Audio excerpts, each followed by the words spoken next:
د صله رحمي پیدا دا څوک چې صله رحمي پالي خپل ولی پالي پیدا دا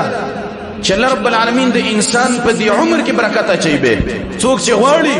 چې الله رب العالمین زما په عمر کې برکت واچي نو فليصل رحمه دا انسان دې صله رحمي پالي خپل ولی دې پالي تاسو وګورئ د نبی صلی الله علیه وسلم دی عمر تا چې درش په تکاله عمر او هیڅ عمر نه ده خو لیکن په دې عمر کې نبی صلی الله علیه وسلم څومره کار وکړ چې د دنیا ګټ ګټ ته لا اله الا الله دا چغه ورسوله دا څه وجوه چې نبی صلی الله علیه وسلم بس رحمه پالله الله له عمر کې برکت واچو په لږ عمر کې هغه ډیر کار وکړ تاسو وګورئ ابو بکر صدیق رضی الله عنه ته دا غم د درش په تکاله عمر وو خو لیکن په دې درش په تکاله عمر کې ابو بکر رضی الله عنه څومره کار وکړ عمر رضی الله عنه دې دا غم د عمر عمر وو خو لیکن څومره کار وکړ چې دا غټ غټ طاقتونه او دا غټ غټ ملکونه د اسلامي بیرغ دلان دي عمر رضی الله عنه په وخت راغلي دي لږ عمر خو لیکن الله کې برکت واچو تاسو دې علماء عمرونو ته وګورئ امام ابن جوزی رحمه الله دې بارک راغلي دي د دومره تصنیفات کړي دي وای د چې بکله دا قلم کارو او د درمي قلم بو د دینه به وای دا ګور ارته او به بیلی کول وای دې شاګردانو ته وصیت وکړه چې کله زه وفات شم نو زما د قلم نه چې دا کوم بور لیدلې ده په دې به مالا د غسل او بګر مې کوي او باغې به مالا غسل راکړي وای کله چې دا وفات شه د طالبان شاګردان رال او د قلم د څوک نه چې کوم بور لیدلې باغې باندې شیخ صاحب له بګر مې کړلې او باغې دې له غسل ورله طالبانی وای بیم پر ډېره دا غبر به پاتې وای د عمر برکتو چې الله رب العالمین دی علماء له عمر کې برکت اچلو تاسو وګورئ امام نووي رحمه الله تا چې صرف اتلس جلد کې په مسلم باندې د شرح لیکل دا المجموع د لیکل دا ریاض الصالحین د لیکل دا ډیر د اسکارو کتابونه د لیکل د عمر څومره د عمر شپږ درش کالو په شپږ درش کال کې دومره تصنیفات لیکنې چې د انسان عقل او حیرانی کې دا څه وجوه چې په دې لږ عمر کې الله برکت واچو ابن جرير رحمه الله ده د بارک راغلی وای چې دا کوم تصنیفات لیکنې کړي دي وای د ورځې شپاړه صفحې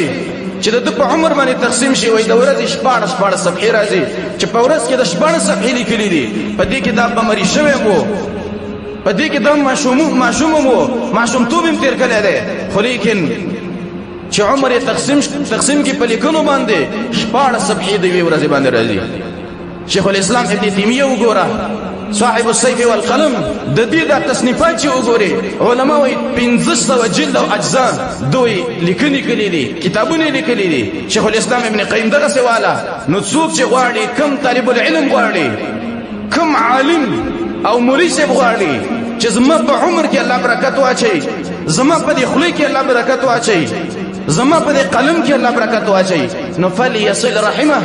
دا دې صله رحمي وپالي د خپلوانو کړه د لاړ شي خپل ولید وپالي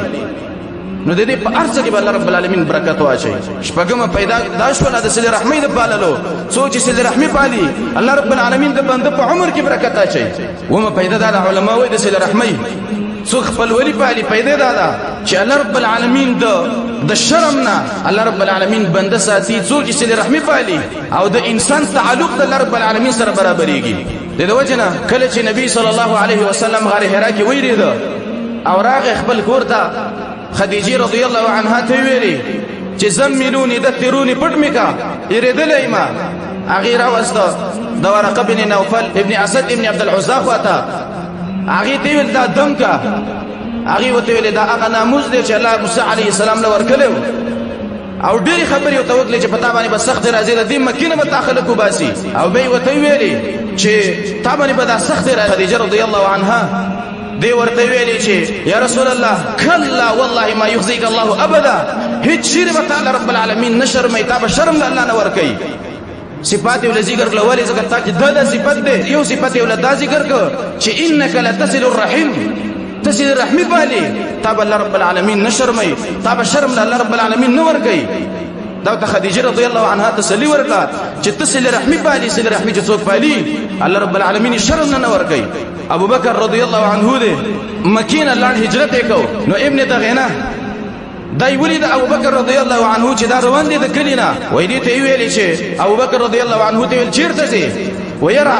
مکی والا مې نه پرېږدي خلک مې نه پرېږدي قریش مې نه پرېږدي زم هجرت کومه ابن دغینه ورته ویلي چې ابابکر ستا غوندې انسان څوک وره د کلي نه وباسي وجه دا ده انک لتصل الرحم ته صلې رحمي پالې څوک چې صلې رحمي پالي هغه څوک د خپل کلي نه شړي نو ابوبکر رضی الله عنه دې داسې خبره وکړه د بنو سعد نه حلیمه سعدیه راغلې وه چې کله راغله نبی صلی الله علیه وسلم ورته څادر خور که او په هغې باندې دا کېنوله چا رسول الله صلی الله علیه وسلم ته ویلي چې رسول الله دا څوک ده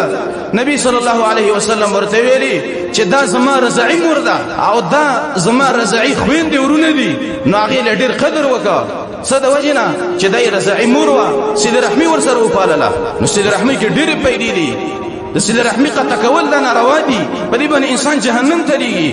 عائشة رضي الله عنها يورث النبي صلى الله عليه وسلم تویل دا حدیث امام ترمذی رحمه الله راوړی دی وایي چې یا رسول الله ته څنګه دا خدیجه ډېره یادې او خدیجه ده خدیجه رضی الله عنها په مکه کې وفات شوې وه وایي نبی صلی الله علیه وسلم کېناسته پر زنګونانو باندې او اوښ کې د رسول الله صلی الله علیه وسلم په ګیره باندې راولېدلې وی جړلې او به ویلې چې عائشې ما ته وګوره د خدیجې باره کې څه نه وې الا انها كانت وكانت خدیجه خو زما د سختیو ملګرې وه او ما سره ډېرې سختې تېرې کړې دي خدیجې او د نبی صلی الله علیه وسلم باره کې راغلي چې ربما یذبح شاة کله چې به نبی صلی الله علیه وسلم یو ګډ ذبحه که دا به دې په دې خدیجې رضی الله عنها په ملګرو باندې په هغې باندې به تقسیمو او هغه له به ورکو او ربما اوتي شيئا الى النبي صلى الله عليه وسلم کله چې به نبی صلی الله علیه وسلم ته چې شی راوړلی شو وایي فقال نبی صلی الله علیه وسلم به ویلي چې اذهبوا به الى فلانه دا پلانۍ ته ویسئ ولې وجه څه ده وایي انها كانت صديقه خدیجه وایي دغه پلانۍ چې دا د خدیجې ملګرې ده او دا شی د پلانۍ کره ویسئ هغه وفات نو خو لیکن نبی صلی الله علیه وسلم به د خدیجې د ملګرو د خدیجې د وفات نه وروسته د هغې د ملګرو سره به خپلولي پالله چا ورته ویل چې رسول الله دا کار ولې کې نبی صلی الله علیه وسلم ویلي وایي اصلي نه چې د خدیجې ملګري دا ګمان ونه کړي چې د خدیجې په مرګ باندې زموږ د دې کور نه زموږ برخه ختمه شوله